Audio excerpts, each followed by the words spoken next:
Welcome to Penrose Learning, where we make understanding easy. In this video, I will explain how to save Excel files as a zip file.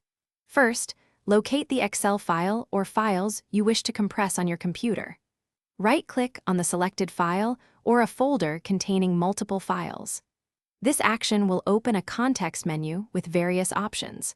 We'll then proceed to the next step to initiate the compression process, making your files more manageable for sharing and storage. For Windows users, after right-clicking, hover over Send to, and then select Compressed Zipped folder. A new zip file will instantly appear in the same location as your original Excel file.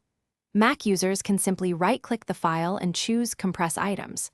This creates a zip archive, ready for sharing. It's a straightforward process on both operating systems, ensuring your data is efficiently packaged.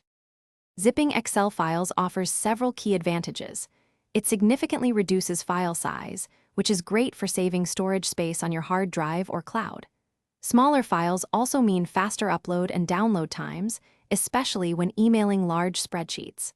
Furthermore, you can add a password to your zip archive, providing an extra layer of security for sensitive data.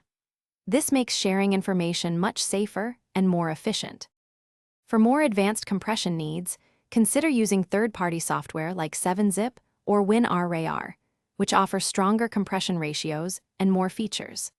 If you have extremely large Excel files, you might even split them into several smaller zip archives for easier handling. Remember to check the description below for a link to a fantastic book that can truly change how you think about money, *The Simple Path to Wealth*, as well as other helpful deals. Thanks for watching. Thanks for watching. If this was helpful, leave a like and consider subscribing. See you next time.